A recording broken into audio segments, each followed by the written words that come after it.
खुशियों का मौसम। छज्जू राम के दोस्त ने उससे कहा कि लोग ऐसा क्यों कहते हैं कि पति और पतंग में कोई खास फर्क नहीं होता, परंतु मुझे समझ नहीं आ रहा कि पति और पतंग का क्या भेद हो सकता है। तुम्हें क्या लगता है, क्या ऐसा मुमकिन हो सकता है? छज्जू राम ने दोस्त से कहा कि जिसने भी यह बात कही है वो बिल्कुल ठीक है।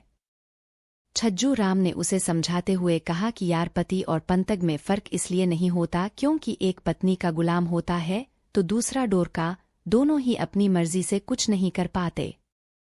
इतना मजेदार जवाब सुनकर छज्जू राम का दोस्त ठहाका मारकर जोर से हंसने लगा, परंतु अगले ही क्षण छज्जू राम की पत्नी ने अपनी कड़कती आवाज में कहा कि मैं सुबह से कितनी बार कह चुकी हूं कि आपको दोनों बेटियों के घर करवा चौथ के व्रत का सामान देने जाना है, परंतु आप तो यहाँ बैठकर फालतू की गप्पे मारने में मस्त हैं।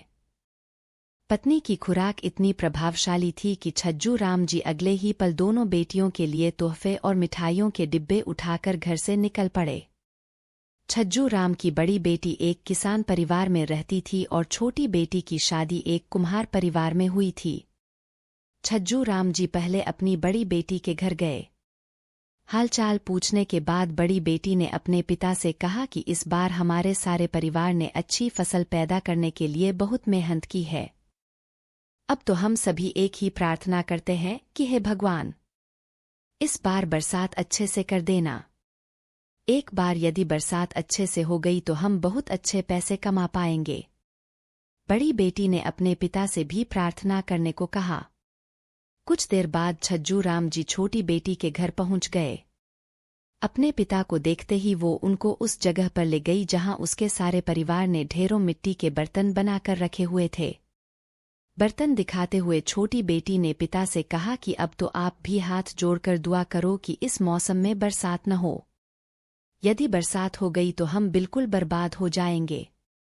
हमारे बनाए हुए ये सभी बर्तन बेकार हो जाएंगे। छोटो बेटी की बातें सुनकर छज्जू राम जी बड़ी परेशानी में आ गए। उन्हें समझ नहीं आ रहा था कि किस बेटी के लिए भगवान से प्रार्थना की जाए। इसी उधेड़-बुन में वो अपने घर पहुंच गए। अपने पति को इस तरह दुखी देखकर छज्जू राम की पत्नी ने इसका कारण पूछा। सारा प्रसंग सुनने के बाद श्रीमती जी ने कहा कि इसमें इतना घबराने की क्या बात है।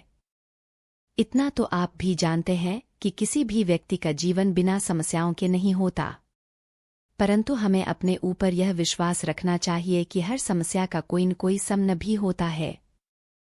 छज्जू राम ने चिढ़ते हुए कहा कि यदि मैं बड़ी बेटी के हक में प्रार्थना करता हूं तो छोटी का नुकसान होता है। यदि छोटी बेटी के पक्ष में भगवान से विनती करता हूं तो बड़ी का घर डूब जाएगा। छज्जू राम की पत्नी ने कहा कि मैं तो आपको बहुत समझदार समझती थी, लेकिन आप तो इतनी छोटी सी बात से घबरा गए। एक बात का ध्यान रखो कि समस्याएं, चिंताएं कभी भी एक समान नहीं रहती, कभी ये जिंदगी भर की तो कभी ये केवल क्षण भर की होती हैं। तुम्हारी भी यह समस्या क्षण भर से अधिक की नहीं है। पत्नी के अंदर इतना आत्मविश्वास देखकर छज्जू राम जी ने कहा कि अच्छा, तुम ही बताओ कि मुझे क्या करना चाहिए। उनकी बीवी ने कहा कि तुम्हें कुछ नहीं करना, आप सिर्फ मेरी दोनों बेटियों से टेलीफोन पर बात करवा दो।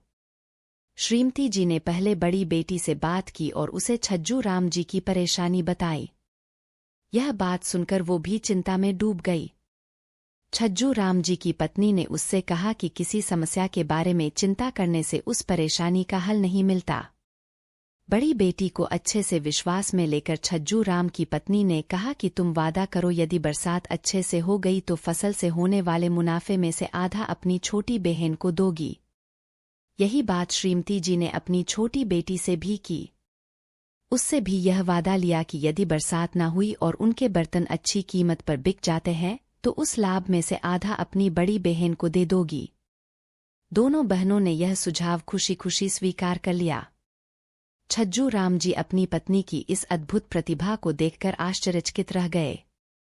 श्रीमती जी ने कहा कि मैंने कोई करिश्मा नहीं किया, समस्या चाहे कोई भी हो, मिलजुल कर और परस्पर विचार विमर्श करने से हर तकलीफ का हल मिल जाता है।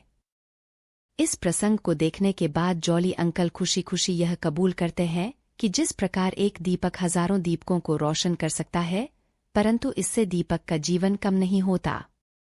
इसी तरह मिलजुल कर खुशियां बांटने से कम नहीं होती, बल्कि हर मौसम को खुशियों का मौसम बना देती है। यह कहानी हमें यह सिखाती है कि एक सच्ची खुशी से खुशी पाने वाला मालामाल हो जाता है, परंतु खुशी देने वाले को कोई कमी नहीं होती।